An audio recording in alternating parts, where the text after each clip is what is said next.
Hey, everybody. My name is Marcus Cole from the West Virginia Soccer Association, and we welcome you to our WVSA Digital Network Series webinar.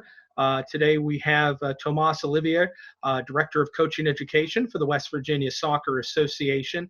And today he's going to be running through a webinar of play, practice, play methodology and talking to you about things in regards to that.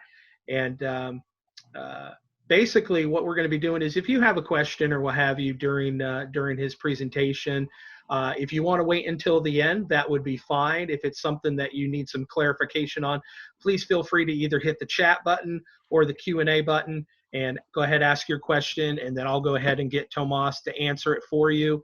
And like I said, after his presentation is over, we'll go ahead and do a question and answer period at the end of it. So ladies and gentlemen, let me introduce to you our Director of Coaching Education, Tomas. Tomas, welcome to the webinar. Thank you, Marcus. Welcome, everybody. I can't see you, but I think you can see me, and Marcus will be the moderator, as you mentioned. So we're going to do about a 45-minute presentation on what in the heck exactly is play, practice, play, or are these fancy terms that some of you have heard or some of you have partaken in the course. And at the end, we'll do a little question and answer period. So I'm going to make this as interactive as I can. I'm going to try to not go too fast. There's about 25 or 30 slides. There's a couple videos, but as I said, I think we'll try to make it as interactive as we can. So here we go. Here we are today, Friday, April 10th, and as part of the U.S. Soccer Federation coaching methodology, we are doing a play, practice, play methodology highlight webinar. So the overview is, first of all, if you're asking yourself, is it going to be boring? I'm hoping not. I'm hoping it's going to be interactive and engaging enough where you're going to find it to be useful for you moving forward. Some of the things we want to discuss today is what are things that are important to you as a coach, no matter what age you coach, what part of the state you're from, if you coach rec, if you coach travel, if you coach boys, girls, the level matters not. How did we get here with this whole grassroots soccer thing exactly? What in the world is play, practice, play? And more importantly, how do we now as coaches apply it on the field with our players in our various communities? What does your soccer environment look like, and what are our needs as coaches? What do we need for us to have an effective time in putting together some good methodology and some good instruction? Then we'll talk about what are most coaches in our state doing, and then what are you doing as a coach? As I said, we'll have a little question and answer session at the end as well. So one of the things that I wanted to start with is to ask you, or to go over, what's important to you as a coach right now? You know, what are you all about as a coach? Are you about, hey, instilling the love of the game in your players? I mean, it is just about soccer, right? I'm hoping that many of you on this call are foolish enough to be on the same foolish boat as I am, which is I'm one of those schleps that is desperately hanging on to the hope that through soccer we can teach kids some life lessons that can carry into adulthood and into hopefully the soccer field as adults or into other realms of their life. Are we about skill development? You know, is that important to you? What about fostering and building relationships with different stakeholders? You know, we're going to talk about managing our performance environment a little bit later, but what kind of relationship do we want to have with our colleagues, with our parents, obviously with our kids, etc. And then, you know, are you that coach? I think you'll see on the right a little blurb I put from Magic Johnson, and he says that all kids need is a little help, a little hope, and someone to believe in them and show them that they can do it. So what kind of coach are you? So I put a pictorial here. You got Bobby Ross here on the left side of your screen, and then you got Bobby Knight on the right side of your screen. Bobby Ross used to coach, I believe, Army or maybe Navy, one of the armed forces, coached the Detroit Lions, coached the San Diego Chargers in the NFL. He was always Mr. Happy, Mr. Sunshine, Mr. Positive. There's always something that we can build on that's positive. Then maybe on the other side of the extreme is Bobby Knight, who is kind of a in-your-face, fire and brimstone, chair throwing, throat-grabbing former Division I basketball coach. And both of them in their realm had a lot of success doing things differently. Think about where you are on that, what we're going to call Bobby scale. So if Bobby Ross is, say, 0 out of 100, and Bobby Knight is 100 out of 100, where are you in that scale? You know, give yourself a number. Are you a 15? Are you a 30? Are you a 50? Are you sitting right next to Bobby Knight? Are you a 99? Are you sitting right next to Bobby Ross? Are you a 1? Think about where you are as a coach on that scale as we go through this presentation. So, and then we also need to talk about what we can expect from the kids, you know, from our players. Vice versa, what can they expect from you? You know what they want, and that is, when do we scrimmage, right? That's the important question they always want to ask you.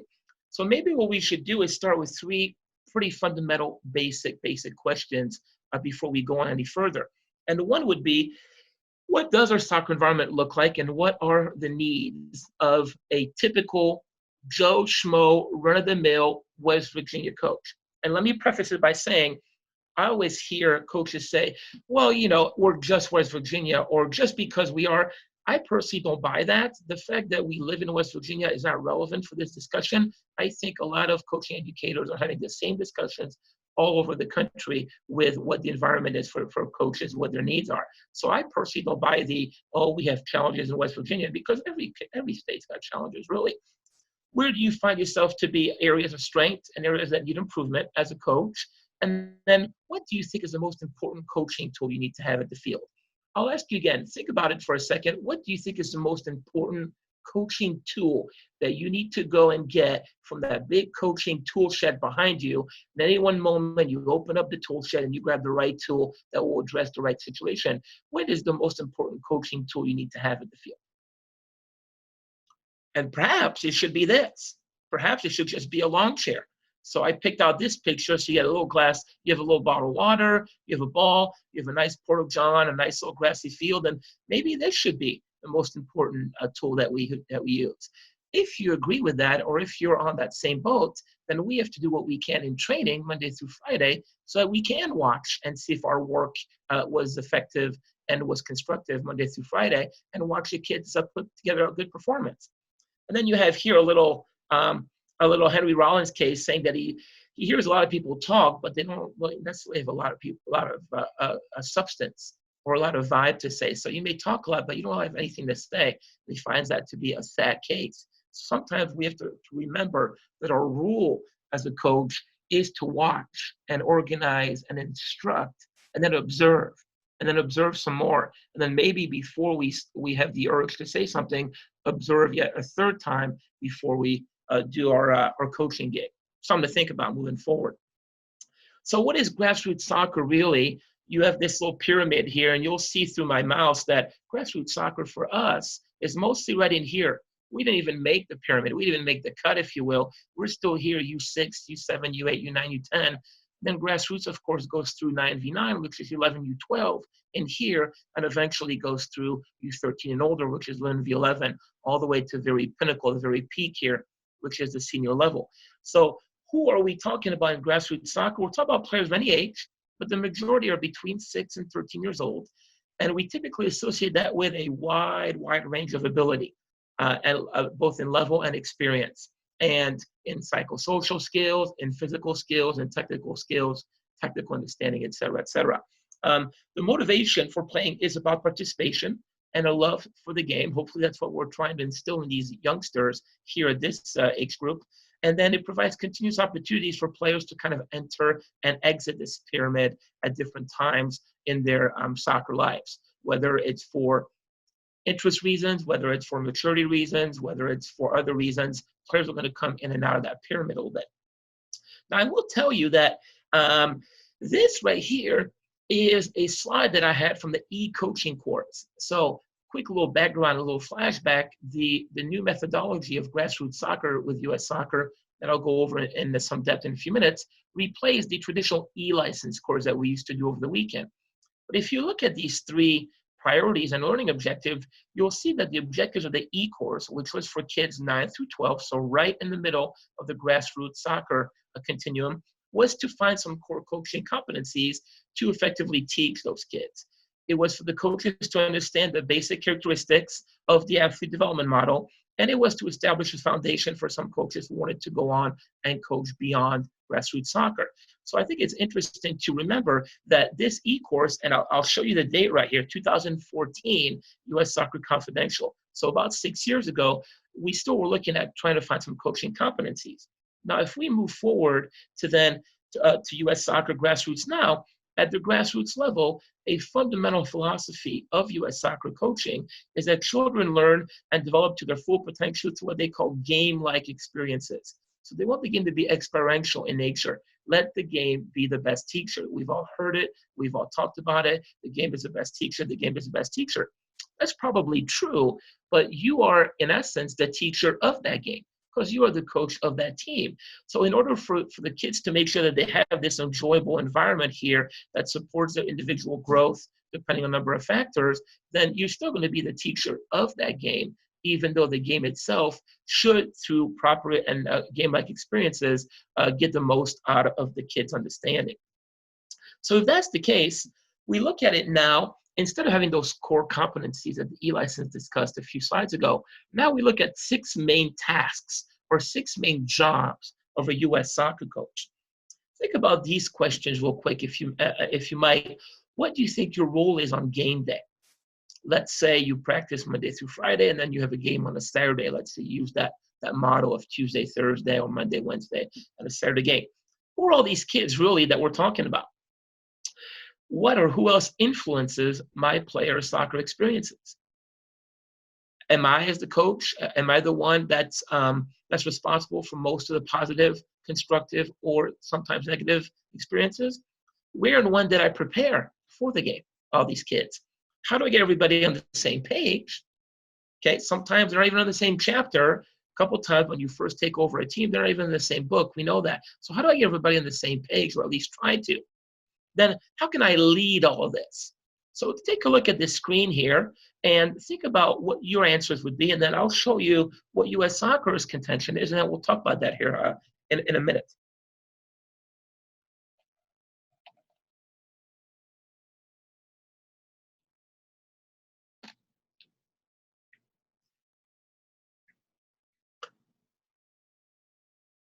So in looking at these questions in black font, let's look at some red categories. What is my role on game day? Well, it's probably to coach the game. That's my role. Who are all these kids really? Well, I got to learn to lead the individual player. So it's a leadership discussion probably. I'm going to come back to this one. Where and when did I prepare for the game? Well, hopefully I did a good job preparing these kids for the game on Monday, Tuesday, Wednesday, Thursday, and Friday in practice and training. How do I get everybody on the same page? That's probably a leading the team discussion. And how do I lead all of this? Well, I got to start with me. I got to look in the mirror. So you have, out of these 6 tasks, you have 3 leadership ones. You have 2 coaching ones, and then you have more of a managing one. And if you look at who else influences my experiences that I provide the players, maybe I have to manage the performance environment better, or maybe I need to think about that. And in my experience with dealing with grassroots coaches doing this curriculum the last couple of years, is a lot of coaches maybe didn't think about that going into the course. And a lot of the feedback I've gotten is, hey, one of the things I liked is that we talk about managing the performance environment. Can I put everything in order, or as much as I can, as best I can, to effectively coach my team on any given day? So the field's ready, all the parameters, outside forces or internal forces even, are stable, and I can coach my team. So managing the performance environment is going to be something that we're going to talk about here shortly. So those are the 6 tasks of a U.S. soccer coach that we typically Monday through Sunday, and then we repeat the cycle, have to look at and review every week. One of the ideas and notions that sometimes coaches forget or put on the back burner is looking back at a training session and doing a self-analysis. So a little bit of moment of a pause or a reflection. And so the process that we just used to answer those previous 6 questions was really reflection. And in this case, self-reflection. So for our purposes, reflection is thinking about our experiences and then trying to find a segue to transfer them into learning to improve as a coach. I think a self-reflection is mostly about exactly that, trying to find improvement. We all think we are good at some things. We all think different degrees that we need help with others, but I think we all want to do well, and we all want to leave the training environment, the practice field, and say, okay, that was good. All right, I feel like the kids got something out of it. They loved playing soccer. They were all smiling. They were all kicking the ball. They all had a lot of touches, etc., or whatever some other priorities and parameters might be on your field. But thinking about those experiences and how well we delivered on what we promised ourselves as coaches to give these kids, I think will help us improve. So I think that's important to remember. And then why it's important to identify those and take action on them is because we want to continually hone our craft, polish what we're doing. And it can be a U5 team that will stay around the ball the entire season, or it could be maybe an upper level team that has a bit more polish and experience and that starts to play soccer pretty well as a unit, whether it's on V11 or 9v9. The question that I think some coaches are going to have is, how do we plan on practice this important skill? It's nice to talk about this theory, but how are we going to do that?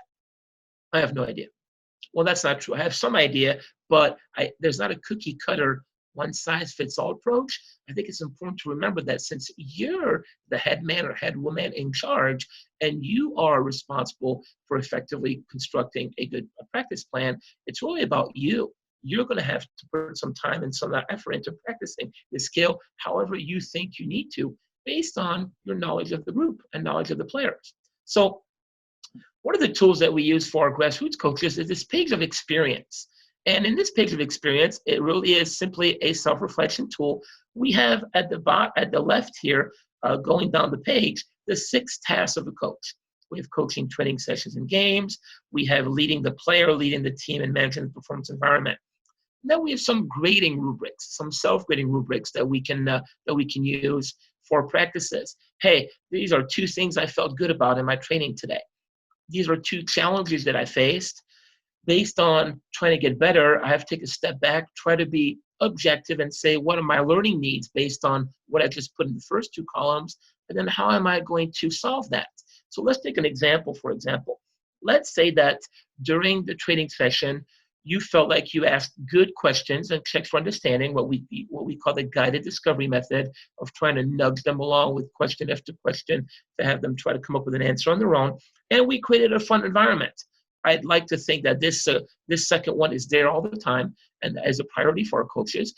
Maybe those are the 2 things you felt pretty good about leaving the training session as you reflected. And then at the same time, you think, well, maybe there's 2 challenges. One is I was talking too much, which I'll give you is ironic since I'm rambling on and on here in this video chat. And 2 is maybe the organization of my session wasn't great. Maybe I didn't get as much bang for my buck. Maybe I didn't maximize the amount of time I had. And maybe there was too much dead time in between exercises or in between different things I said.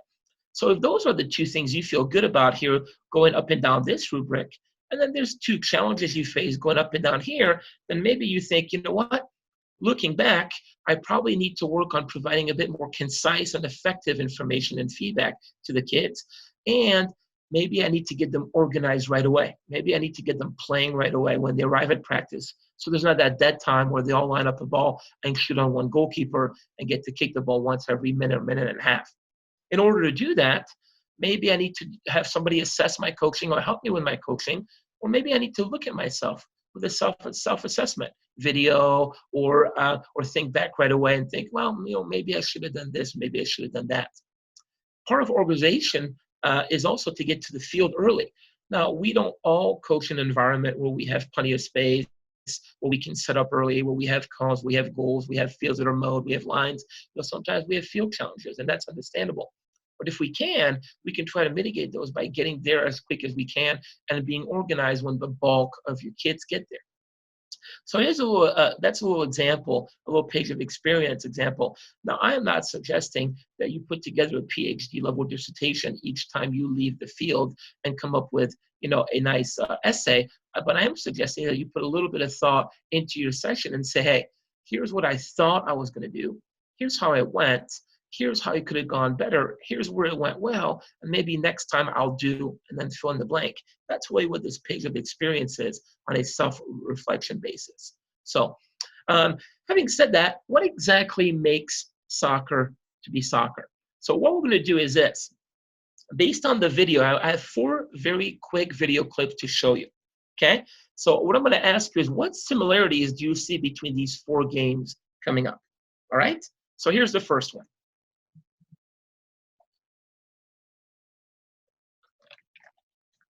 This is the U.S. women's national team playing Japan in a friendly a few years back.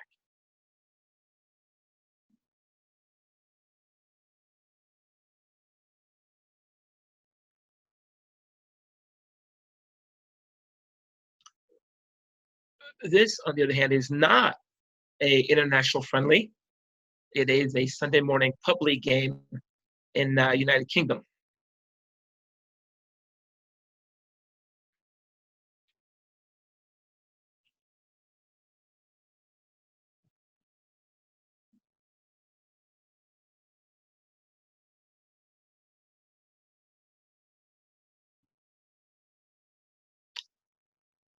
Taken away by the linesman there. How about this as a game? Check out my man in the yellow bib here coming up. Yeah, him.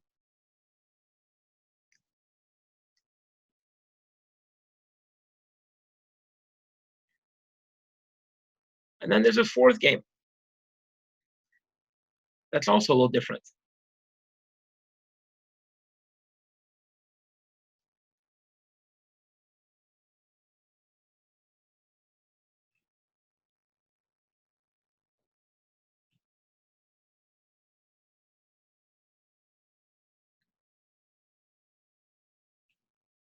And yes, that is a cement mixer here on the field in the corner.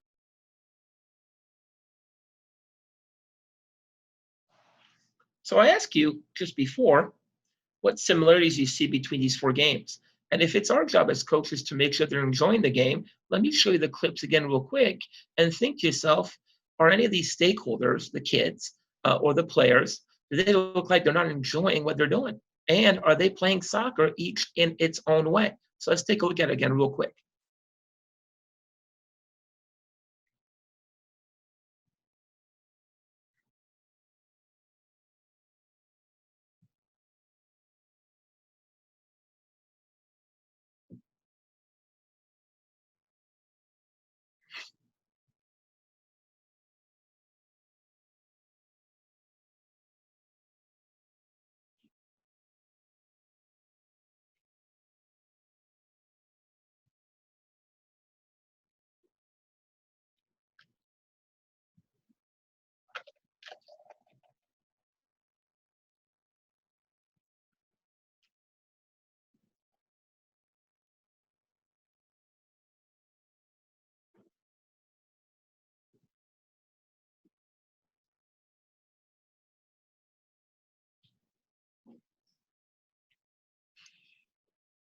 I'm not sure who is playing up front here, who's playing in midfield. Perhaps you can tell. I'm not even sure what formation these blue kids and yellow kids are playing.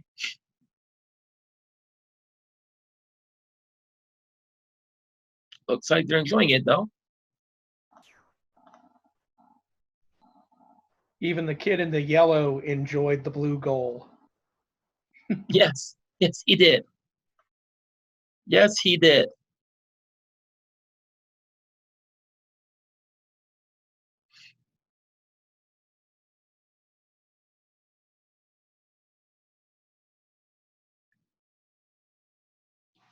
So you have four kinds of games there, right? Think about which one was your favorite game out of those four video clips.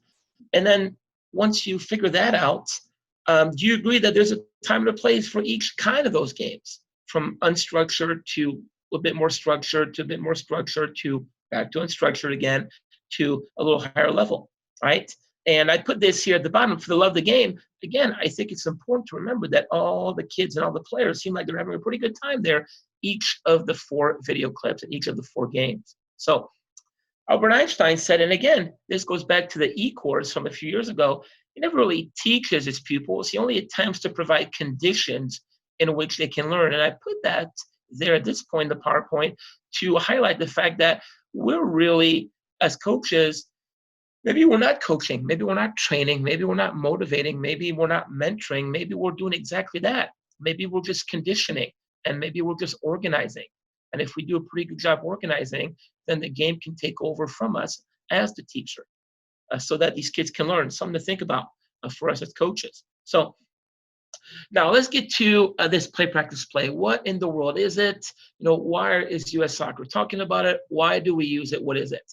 In the old days, a lot of training sessions were started with a little warm up, and then there was coaching where all of us got paid the big bucks to do our thing, insert laugh here on the big bucks part, and then you would scrimmage. A lot of times that's what happened in games or in training sessions, I'm sorry. So now really the only difference between trying to coach core competencies in the E license and trying to do it this way grassroots wise is that you're just going to take 2 bites of that apple. We're going to start the training session with a little game first, and then we'll have another game at the end. That's really the only difference. And if you were doing coaching sessions back in the day where you either did an e-license or you take a little warm up and you were coaching your topic or topics and you finished the game, well, you're still doing that under this methodology. We're just calling it something different, but it really is the same thing. The only difference is you got 2 scrimmages. So the first phase of this little fancy setup here that you see is based on that philosophy where through game-like experiences, players learn and develop to a good potential individually, going at their own pace in a good environment. So we're going to say when the kids come, have them play little mini games, 2v2, 3v3, set up a new field when they get there, have another 2v2, have another 3v3. Maybe they come up with their own rules. There's kick-ins only, there's not throw-ins, there's little mini goals, there's line soccer, you name it, we've done it. No problem. Let the kids self-regulate and come up with their own rules. Once that happens for X number of minutes and they get the playing out of the way, and you've observed it with probably limited coaching opportunities or feedback, then we get into the practice phase, right? So the first play phase is you're just going to create an intentional free play, try to get them focused on the training session, introduce the topic, and then you just observe. And then the second phase here, the practice phase, is where hopefully these players are going to actively learn through your coaching, through your effective coaching. So the idea is that we're going to try to improve their abilities through specific and targeted activities and exercises, and we're going to try to coach those activities using proper terminology, keywords, guided words, buzzwords, et cetera, to try to get them to be better at doing what they're doing. And we'll go over a sample one here in a minute. So that's the idea of the practice phase, the meat of your training session, if you will. And then the second play phase is exactly that. It's the second go of the scrimmage. Can they be a little bit better, or can they at least be tuned into some of the things you've covered in this practice phase here in the second part of the scrimmage, right? They're still going to be independent. They're still going to self-regulate. You're still going to try to check for understanding as you did in this first phase, but really now they have a second scrimmage. So if we go look at the other way around, then you start with the first little scrimmage, 2v2, 3v3. Then we get into the meat of our training session. We get into what we wanted to cover, okay? Whether it's passing, dribbling, moving, an attacking topic, a defending topic, a transition topic, etc. Right? And then we say, okay, let's see if we're better at it now with a little second play phase.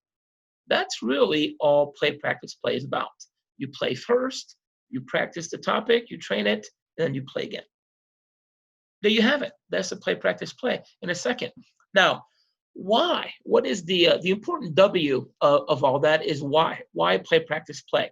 Well, if we agree that players learn in these ways here with what they like, we talk about what they need, trying to get them to read, analyze, and decide on their own through minimal coaching intervention and through minimal what we call joystick coaching. We want them to be creative, and then we want them to reflect about why that was a good decision, why it was a good pass, why he was open, why she dribbled, etc. And then we want them to learn based on that reflection, which then hopefully leads them to be independent critical thinkers. So if you look at the type here in bold in this first column, then you see on the right column some ideas, some parameters to look at. You know, the intrinsic motivation as the driver for learning. Why is it that they're motivated to do X, Y, and Z? What do they need? Ideally, in a perfect world, we try to have very little gap between training and game. So the information that happens to be shared in training and games is the same one, and it can be transferred back and forth without too much dead time, without too much gaps, if you will. How players perceive and explain situations, I think that goes into independent critical thinking. And how do they look for solutions? I would argue humbly to you that in my opinion, having seen a lot of training sessions and games of grassroots level ages, so say U9 through U14 and older, is a lot of times players don't have the opportunity or not afforded the possibility to look for those solutions because the coach or the coaches are giving them the solutions already, but they're doing it for them. So maybe we can try to pull back a little bit. Remember that in that tool shed, the chair is there for us, and let them come up with solutions on their own. if we want them to do that in games, then certainly we want them to do that in practices and in training. So we have to instill that mode in training Monday through Friday by putting together effective exercises that challenges their solutions and that challenges their independent critical thinking skills. So, and I think if that's the case, then they can improve their learning habits, and then they start to get better and more comfortable on the ball, off the ball, psychologically speaking, et cetera, et cetera. So that's something that we can maybe look at down the road here in our discussion. So now what I've done is I've opened it up. I've opened up the session, and you see this is just using US soccer schematics. So the objective of our session is to pass or dribble forward and score goals. So that's the objective of the session, right? And right now, this first play phase, you can see here I am as the coach. I've gotten two little 2v2 or 3v3 fields set up. Right now, it's set up for 3v3. You have the 3 red circles playing against the 3 blue triangles. Same thing over here. You have a field that's about 20 by 30, and you're just watching, okay? And all we're trying to find here is opportunities for our players to have 1v1 and 2v1 scenarios. That's what we're trying to come up with in that little game that engages them. So there's their first bite of the scrimmage apple. They're trying to play forward. They're trying to create chances and score goals. But more importantly, you are watching whether or not these players right here and right here are doing a pretty good job of at least looking for 1v1 and 2v1 scenarios. Then, and only then, you can start talking about hey, what did you look for? Why was this good? Why was there a different option? When is a good time to pass? When is a good time to dribble as you create space, et cetera, et cetera. So there's your first play phase, okay? Now, I put this right here because I want to spend a little bit of time on this.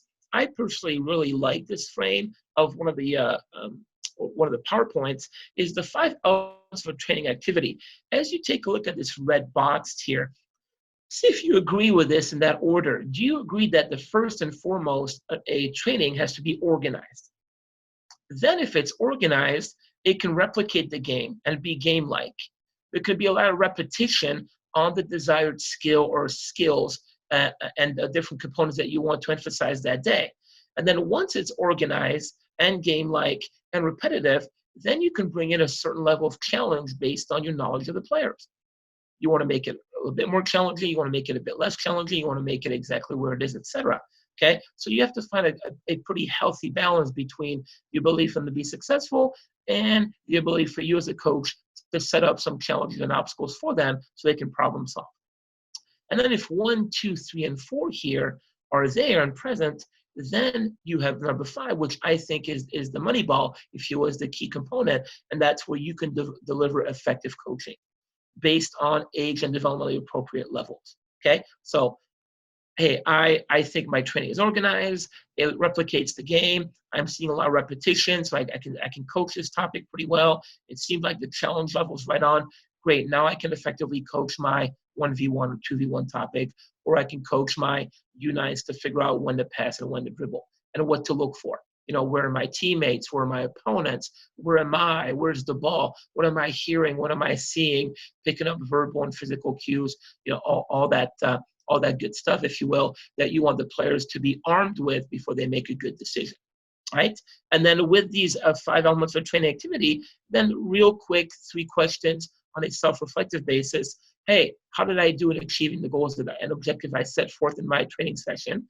You know, what did we do well? What did I do well as the coach? And then what did we as a team do that could have been better? And what did I do that could have been better, right? But again, I think this is an important frame, an important slide to look at as far as the organizational level of a training session. Because again, going back to my earlier point, I do find to be quite a few coaches that have a pretty good plan in place, but for some reason, there is a segue issue or there's a transition issue, and it's not as seamless as it was on the training plan, or it doesn't go seamlessly from their soccer brain out their mouth into the ears of the players, and there is a bit of a freeze time. There's a bit of a disconnect from the players. And maybe it's because the session wasn't as organized as it could have been, or maybe it didn't reflect what the game-like situation were that you were looking for. So I think it's important to remember that this frame here kind of sets up nicely for the opportunity that you have to deliver the coaching as number 5. Now, maybe you're sitting here thinking, well, I wouldn't have organized as my number one. Maybe I would have game-like or repetitive, or maybe I want to make it challenging right off the bat. I think that's great. I think you should be able to move these around as long as you have a starting point that allows you to get to the ending point. And the ending point is you can get off the field and say to yourself on a self-reflective basis, hey, my coaching wasn't bad today. I feel pretty good about what we just did.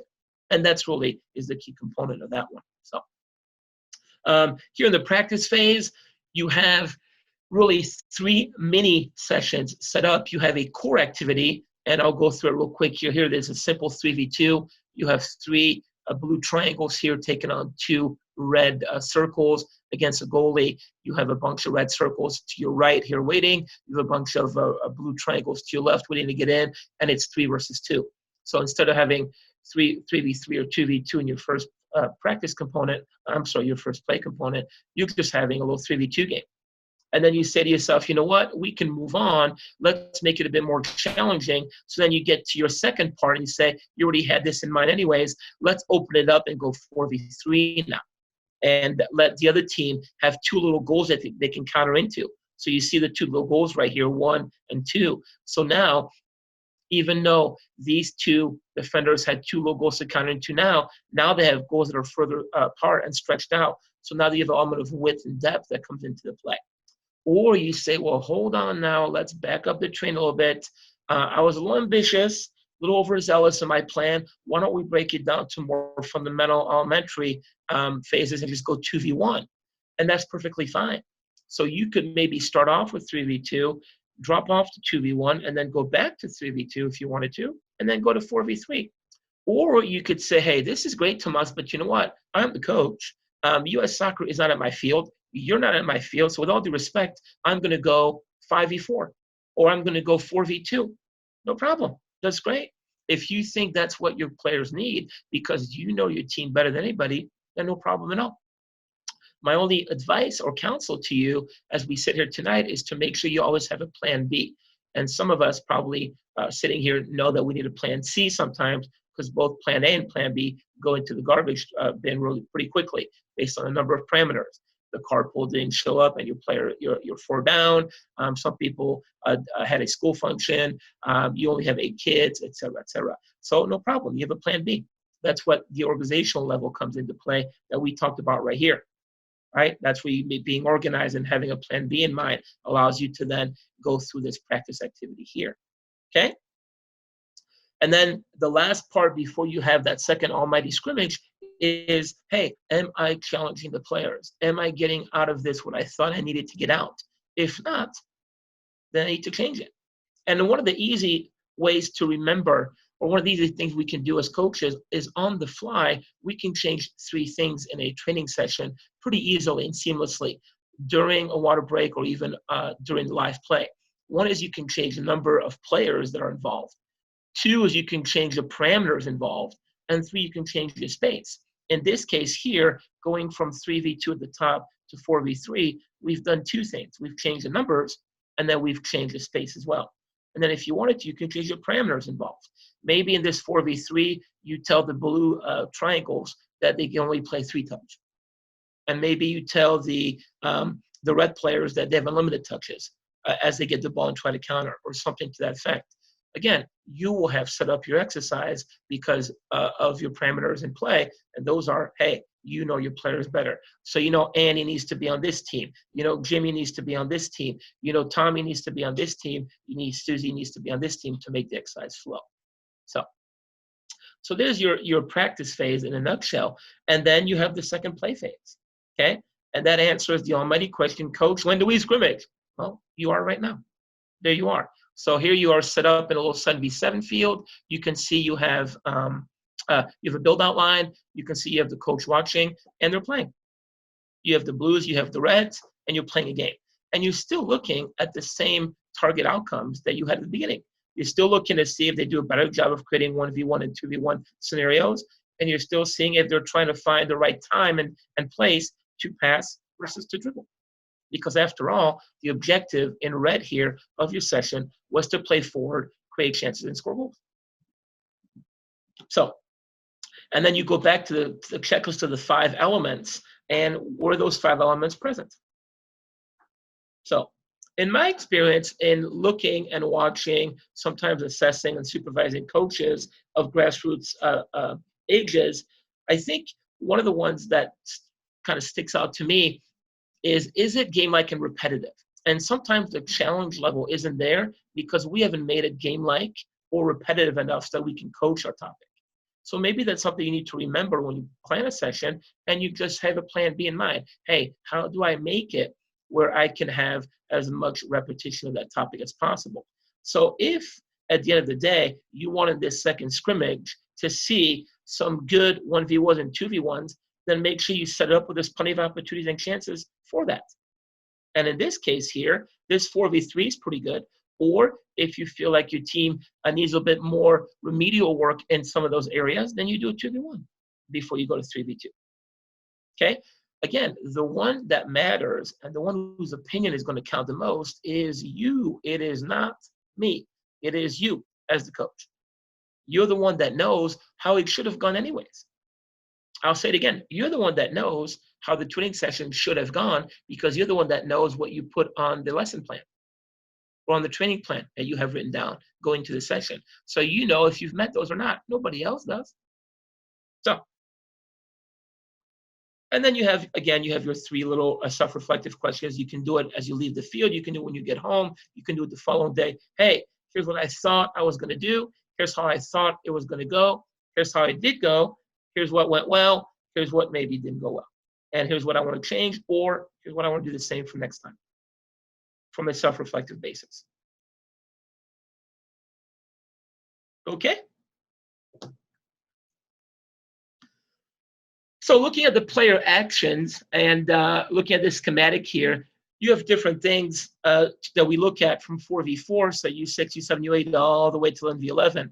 Red is in attacking and blue is in defending. So let's say we take a look at the session we just did or talked about. We wanted to use the core competencies and the key qualities that the kids had before. So hopefully they've worked on spreading out and supporting the attack as U7s or U8s to some degree. So now here we are at 7v7 at U9, and now we want them to understand when to pass or dribble forward, and then we worked on 1v1 and 2v1 creating the attack. And then eventually, this goes from the attacking standpoint, that is, into some more complex subcategories. Hey, how do we change the point of attack? How do we create better passing options? How do we change the pace and rhythm of the game? How do we change the positions as we go forward? Do we have 9v9 now, so 8 on the field? Who plays where? How do I get my outside mid involved? Yada, yada. So these are all some sample player actions. And don't worry, whoever wants these, I can send those to you after the webinar is done. But those are some sample player actions to think about as we're putting together these practice plans. So here's a simple kind of a performance player continuum. Here are the key qualities of a normal West Virginia youth player. Okay, so let's look at key quality number 1. That player reads and understands the game and makes decisions. Okay, so here, if we are here in 50th percentile, I think most of our players are probably this way. They're more on the grassroots side than the polished elite player side. Okay, as far as reading and reading the game, making decisions. So that is tactics, right? If we agree that technique is what and how to do something, then tactics is where, when, and more importantly, why we are or we are not doing something. So this would be the key quality number 1. Taking initiative, being proactive, confidence on the ball. I think I see a lot of players that lack confidence on the ball. And maybe as coaches, we can do a better job throughout the state of letting them make mistakes and encouraging them to try things. That's how they get better in their training environment. Otherwise, we'll never see them try it in when they feel like they're being judged, which is in the game. Focus, that's even more on the left side of the continuum. But of course, that's a kind of a catch-22. We have some players that have focus issues, shall we say. We have some players that have energy issues, shall we say. So we all have teams that are made up of an eclectic and a dynamic group, and they're focused all over the board. Execute with optimal technical abilities. Some coaches would say, well, Tomas, why do you have them there? I think more and more every year we see better technical players. that are being coached better, that are being handled better from the standpoint of letting the game give them the experience of taking players on, of dealing with pressure, of dealing with being sideways on or their back to goal and getting out of it with proper foot preparation and body mechanics, etc. So I find the technical ability to be better nowadays in our state. Physically, that also is a catch-22, kind of like the focus. Players develop and mature at different rates. Girls versus boys, U11 versus U13.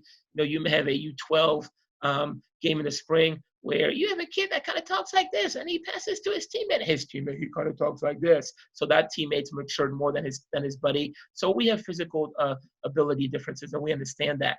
And then from a psychosocial standpoint, from the head up, can we get our players to be a bit more responsible and accountable for their effort, their development, their commitment, their performance? So I think maybe that's close to the 50th percentile as well as a key quality. Having said that, I do think that our players are probably in a position where they can get better collectively speaking, from Weirton all the way down to Bluefield and from Lewisburg all the way to Huntington and anybody in between, with understanding where and when something happens. So that's tactics and why it happens. And that way they're allowed to be independent thinkers, and they can be independent critical thinkers and try to problem solve on their own. So I think I would like personally to see more teams be coached by individuals that allow the players to make to take some solutions on their own. So now, what does this mean for you as a coach and for us as coaches? And how does player behavior and what they do influence what we do? If we agree that a typical grassroots, let's say 10-year-old player, for lack of a better example, if those are the 5 behaviors that he or she exhibits, what do you think might be some corresponding behaviors that we need to match as coaches, both in training and in games? So if that 9-year-old boy participates enthusiastically in competitive activities, and that's what he brings to the table, what is a corresponding behavior for us as coaches? If that 10-year-old girl practices repeatedly to get better and wants to get better, what is a corresponding behavior that we as coaches should try to have? If the boys or the girls, U9 or U10, start to take losing a little harder, both in practice and in games, and we all have that one player that when the ball's slightly over the end line, he goes on an immediate quest for truth and justice, right? We all have those players on our team, and they start to remember laws of the game, etc. Then what do we need to do as coaches? Now, here's one of my personal favorites. We have more and more players, and this is still at 7v7, 9 and 10-year-olds who want to know why something is what it is. Well, why is that, coach? Why is it such, and why isn't it such? And then, of course, they want to get a lot of positive reinforcement. They still need to get reinforcement. They need to get encouragement. So if those are the 5 player behaviors, those might be the corresponding coach behaviors for somebody. It could be we encourage them to try to win, but we try to do it fairly.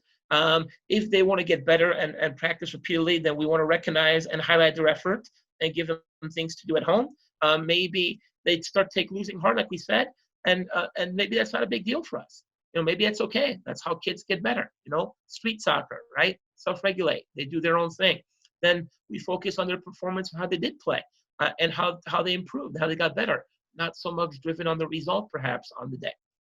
If they want to know why something is, then maybe we can guide them towards finding the answers on their own. And I touched on that earlier and talked about it at length in a couple of slides before this, where they need to be problem solving on their own, a little bit less help from us on the sideline. It's tough because we want to help them, we want to do it for them, but they're not going to be able to understand at that very moment and get that aha, I see, I get it moment if they don't do it on their own. And then, of course, last but certainly not least, is we want to give them plenty of praise, both privately and, more importantly, publicly in a group setting, because they need that positive reinforcement at all times. And they're kids. We have to remember that. So there's the corresponding coach behaviors versus the player behaviors that come with it.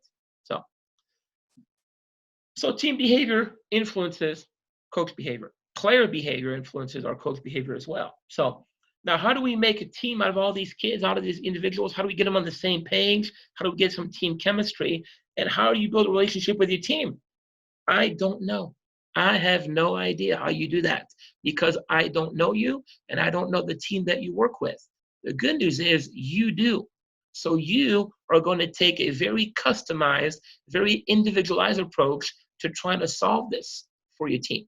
And that takes a little bit of work on the front end, especially if you just pick up a team and they're brand new to you. It's going to take some time for you to learn the kids and to learn their parents as a residual of that, and to learn what they can and cannot do individually. Right? But I think part of building a relationship with your team where you get them and push them down the road to do things that maybe they didn't know they could do collectively or individually is you got to build a relationship with them. And building a relationship, I think, starts with us being organized as coaches. I think that's a starting point. If we're organized and if we're actively trying to hone our skill and our craft of delivering effective, constructive coaching, then I think we can get that relationship to a point where we can make those players better. And if that's what we agreed on at the very beginning of this PowerPoint presentation, that was one of the keys and priorities we're looking at is making players better and making them better as they continue to enjoy the game, then you did your part. You can give yourself a pat on the back, for sure. Looking at the U.S. soccer coaching pathway, here we are doing a quick introduction to grassroots coaching. Unlike any other state, we have 4 grassroots coaching courses that we do online and in person. I will tell you that there's some hopefully good news coming during this stay-at-home order and during this virus pandemic that we're dealing with. We're going to be able to start hopefully doing virtual classes that replace in-person grassroots courses for 4v4, 7v7, 9v, 11v11. Then eventually maybe you want to move on and do a D course or a C course or a B course, et cetera, et cetera. But it starts here with grassroots coaching. It's the fundamental base. It's where most of us are, and it's where most of us can have the most influence and impact for our coaches. And I have good news for everybody listening. I am done rambling. There's my information. I am happy to continue rambling, but not today, on a different day. If you heard me ramble at one of my courses that you attended, then you know this moment is a good time to say thank you and to ask if there's any questions right now, or Marcus, if you wanted to add anything, please do. Yeah, if you have a question, just go ahead and hit either the chat button or the question and answer button, and you can go ahead and ask Thomas a question, and he'll do his best to answer for you. While we're waiting for questions to come in, Thomas, we're going to be doing some more of these as we go on. Do you want to share any information in regards to that? Yes, I'm going to. I'll be happy to. We're going to try to do a weekly series every Friday at this time, or maybe earlier, 6 o'clock or so. Marcus will let us know on that. But we want to try to do a Friday coaching education webinar session every week. So we have, we believe, 3 more set up a week from today, 2 weeks and 3 weeks. And I'll do another one, and I'll have a couple other coaches. Bob Gray, our West Virginia Director of Coaching, and we'll be doing one session, and then we're hoping to get a guest clinician as well to do a different one, so we get to hear different voices. So I'm happy to report that as soon as we have plans firmed up, then I will get those to Marcus, and hopefully we can get some people to participate. I do want to mention while I have everybody here and publicly thank Marcus. It was his idea to come up with this series. I know for a fact, having talked to a few people that participated in the Wednesday one, that it was very well received and that she did a great job. And so I want to say thank you to Marcus in front of everybody for the job that he did, because it was his brainchild, and it looks like it's going well right now. Maybe except for this one that I'm doing, but all the others are pretty good. So. Well, we had a great one. We had a great one with Erica Suter, who's a certified strength and conditioning coach. Had a good time on that. We have one coming up on Tuesday with our resident registered dietitian, Wendy Earlbeck, out of Michigan. She's a great follow on social media, and we're going to be talking about how to keep players on their routine. She believes it's extremely important for soccer players to stay on routine, especially during this time, because it brings a little bit of comfort to them in these uncertain times. And, you never know when we're going to get back to being on the pitch again and playing. And she's going to have some great insight. So we encourage everybody to go to our website, wvsoccer.net, click on resources, and then you can click on WVSA Digital Network Series, and you'll see the link there to go register for the nutrition webinar coming up on Tuesday.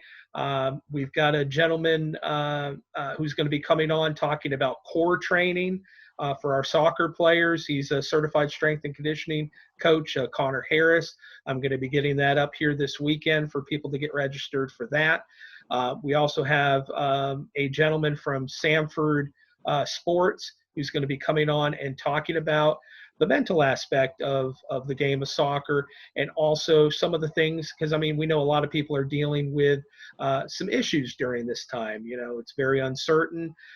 We've got people dealing with, you know, parents maybe losing their jobs, and just he's going to come on and talk a little bit about that, and hopefully help some of our players and parents and coaches deal with the mental aspect of things going on. So we've got a lot planned coming up here this month, and probably into May as well.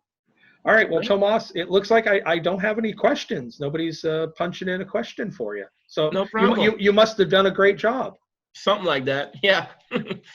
Great. Well, I appreciate everybody being on. If you are still on and you can think of topics that you would like to see us do from the coaching standpoint or education standpoint, please either reach out to Marcus or myself. There's my email in front of you, and we'll be happy to come up with topics that you find interesting and productive. So. Wonderful. Well, thank you again, Tomas, WVSA Director of Coaching Education. Appreciate you being on, and we appreciate those that came on our webinar Matt, this evening. I see a chat from Matt. Okay, here we go. When are we going to do a C course? Oh, Matt, I told you the other day, buddy. We would like to host one on our own or with somebody else at the Shawnee Complex in Charleston in summer of 2021. So we didn't get a C license agreement for this year for West Virginia for 2020, but we would like to do one in 2021. That's what we're shooting for. Hopefully we get one. That would be great. Awesome. All right. Well, we'll call one last time. Any other questions for Tomas while we have him on here? And by the way, Matt, you look good on the calendar. You know what I'm talking about. All right, Tomas, I think that's it. All right, ladies and gents, thank you very much for your time. Marcus, thank you for facilitating this. Stay safe, wash your hands, and hopefully I see you guys on the field very soon. Sounds good. And thank you, everybody, for coming out for tonight's webinar. We appreciate you being here. And we'll see you on Tuesday with Wendy Earlbeck, registered dietitian and nutritionist specializing in sports nutrition. We'll see you on Tuesday. Thanks a lot. Take care.